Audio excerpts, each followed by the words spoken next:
J'apprends à lire avec Samy et Julie, la nouvelle élève. Les personnages de l'histoire, Julie, Léna, Ashna et Mathieu.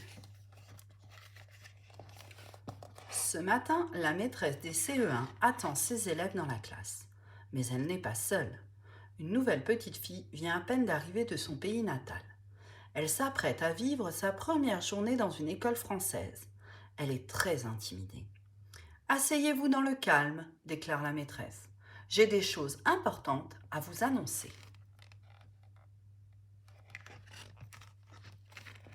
Tout d'abord, j'espère que votre week-end s'est bien passé, dit la maîtresse. « Mais c'est qui cette fille ?» chuchote Léna à l'oreille de Julie. « Aucune idée. Je ne l'ai jamais vue à l'école, » répond Julie. « Mathieu, psst, psst, Mathieu !» appelle-t-elle d'une voix la plus basse possible. Mais Mathieu n'entend rien. Il est trop occupé par Jules qui lui murmure à l'oreille. « Tu la connais, cette fille ?» «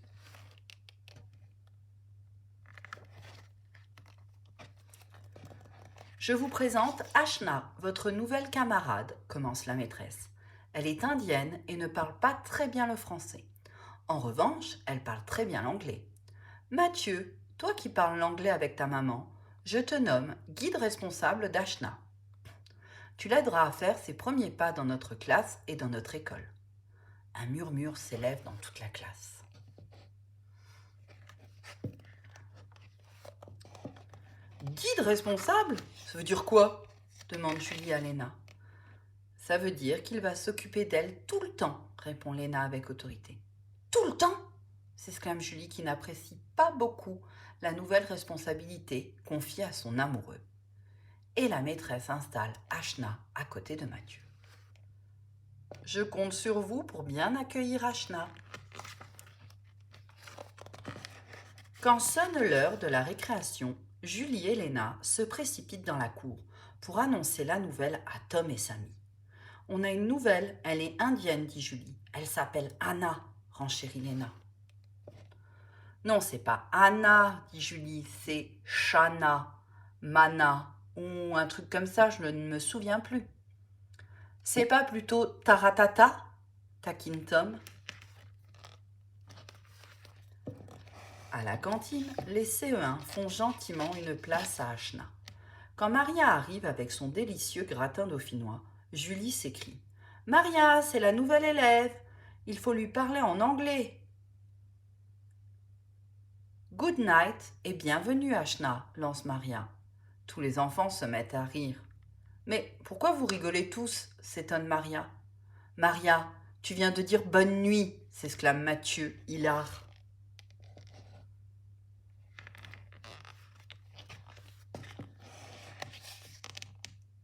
Maria, vexée, réplique. « Il est temps de vous mettre à manger le gratin. »« What is this ?» demande Ashna. Elle n'a jamais vu de gratin. « Potatoes » lui répond Mathieu. « Ça veut dire quoi ?» interroge Julie. « Patate » lance Mathieu. Julie, contrariée, s'écrie. « Maria, Mathieu m'a insultée. »« Mais pas du tout !» se défend Mathieu. « Potatoes veut dire patate. »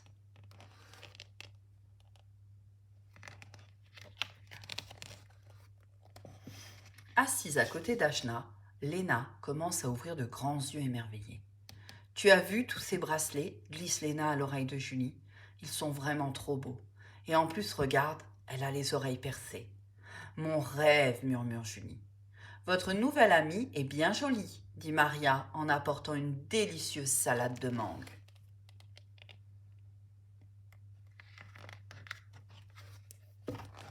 Intimidées elles aussi, Julie et Léna n'osent pas encore parler à Ashna. Elles ne connaissent pas l'anglais. Comment Ashna va-t-elle les comprendre ? « Hé, les filles, ne restez pas muettes comme des carpes, » leur dit Mathieu. Tout à coup, Ashna se lance et parle la première. « En Inde, dans le jardin Bombay, pousse mangue. »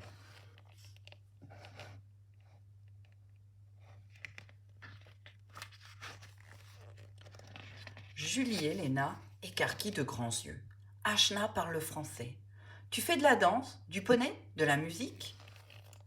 Et soudain, c'est parti. Et patati, et patata. Tu t'appelles comment? Tu as quel âge? Tu as un frère, des sœurs. As-tu un chat, un chien, un hamster? À peine le déjeuner terminé, Julie et Léna filent dans la cour avec Ashna. Elles ont beaucoup de choses à se raconter. Un peu dépité, Mathieu reste seul avec Jules. Il sent que sa mission de guide responsable ne va pas durer très longtemps. Heureusement, l'après-midi, il y a leçon de conjugaison. Et là, Ashna a vraiment besoin de l'aide de Mathieu. Tu chantes avec un S. Il chante avec NT. Elle trouve cela très compliqué. Est-ce que tout va bien demande la maîtresse en s'approchant de leur table.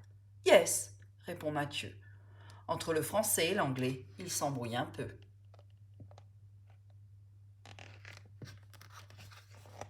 À la fin de la journée, Ashna est comme un poisson dans l'eau. Tous les élèves l'ont adopté, surtout Julie et Léna. Pour sceller son amitié avec ses nouvelles copines, Ashna offre à Julie et Léna un bracelet chacune. Dans ma langue, Ashna veut dire ami. Vive Ashna, notre amie indienne, s'écrient Julie et Léna en chœur.